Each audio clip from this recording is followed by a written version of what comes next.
மற்றொரு அண்மை செய்தி. சென்னை அண்ணா அறிவாலயத்தில் திமுக தலைவர் மு.க.ஸ்டாலின் தலைமையில் சட்டமன்ற உறுப்பினர்கள் கூட்டமானது தற்போது தொடங்கியிருக்கிறது. நாளை சட்டமன்ற கூட்டத்தொடர் கூட உள்ள நிலையில் திமுக எம்எல்ஏக்கள் கூட்டமானது தற்போது தொடங்கியிருக்கிறது. அதனை அண்மை செய்தியாக பார்க்கிறோம். பேரவை செயல்பாடுகள் குறித்து இந்த கூட்டத்தில் முக்கிய ஆலோசனை மேற்கொள்ளப்பட இருப்பதாக அண்மை தகவல் வெளியாகியிருக்கிறது. பேரவையில் எதிர்க்கட்சி சட்டமன்ற உறுப்பினர்கள் எவ்வாறு செயல்படுவது என்பது குறித்து இந்த ஆலோசனையானது மேற்கொள்ளப்படுகிறது. திமுக எம்எல்ஏக்கள் கூட்டமானது தற்போது தொடங்கி இருக்கிறது.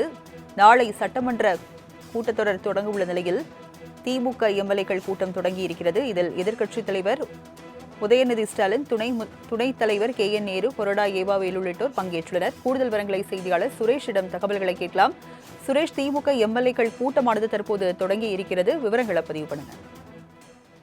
வணக்கம். சென்னை தேனாம்பேட்டையில் உள்ள அண்ணா அறிவாலயத்தில் உள்ள கலைஞர் அரங்கத்தில் திமுக சட்டமன்ற உறுப்பினர் கூட்டம் திமுக தலைவர் மு.க.ஸ்டாலின் தலைமையில் தற்போது என்பது நடைபெற்று வருகிறது. இந்த கூட்டத்தில் தமிழ்நாடு எதிர்க்கட்சி தலைவர் உதயநிதி ஸ்டாலின், துணைத் தலைவர் KN நேரு, கொறடா வேலு உள்ளிட்ட திமுக சட்டமன்ற உறுப்பினர்கள் கலந்து கொண்டிருக்கிறார்கள்.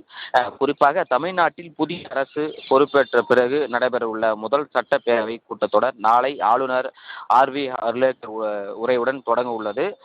குறிப்பாக புதிய அரசின் முதல் கூட்டத்தொடர் என்பதால் மாநிலம் முழுவதும் நிலவும் பெண்கள் மீதான பாலியல் வன்கொடுமை, சட்ட ஒழுங்கு பிரச்சனைகள், மின்வெட்டு பிரச்சனைகள் உள்ளிட்ட பல்வேறு முக்கிய விவகாரங்கள் குறித்து சட்டப்பேரவையில் எவ்வாறு கேள்வி எழுப்ப வேண்டும் என உள்ளிட்ட தொடர்பான சட்டமன்ற உறுப்பினர்களுக்கு திமுக தலைவர் மு.க.ஸ்டாலின் ஆலோசனை என்பது வழங்க இருக்கிறார்.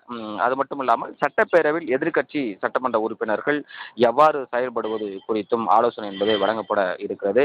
குறிப்பாக இதில் 54 சட்டமன்ற உறுப்பினர்கள் இந்த கூட்டத்தில் பங்கேற்றிருக்கிறார்கள். குறிப்பாக தங்கம் தென்னரசு, ரகுபதி, செந்தில் பாலாஜி, ராஜா கண்ணப்பன், O. பன்னீர்செல்வம், வைத்தியலிங்கம், மனோஜ் பாண்டி, கோவை செழியன், CV சண்முகம், சேகர் பாபு என 54 நபர்கள் என்பது பங்கேற்றிருக்கிறார்கள். அது மட்டுமல்லாமல் இந்த திமுக சட்டமன்ற கூட்டம் என்பது தற்போது தொடங்கி இருக்கக்கூடிய நிலைகளில் இன்னும் 1 மணி நேரத்திற்கு மேலாக இந்த கூட்டம் என்பது நடைபெறும். இதில் முக்கிய முடிவுகள் என்பது எடுக்கப்பட இருக்கிறது. அது மட்டும் இல்லாமல் இந்த சட்டமன்ற கூட்ட ஆலோசனை என்பது ஒரு முக்கிய ஒரு ஆலோசனை கூட்டமாக பார்க்கப்படுகிறது என்பது குறிப்பிடத்தக்கது. திமுக எம்எல்ஏக்கள் கூட்டமானது தொடங்கி இருக்கிறது. தற்போதைய விவரங்களை வழங்கியதற்கு நன்றி சுரேஷ்.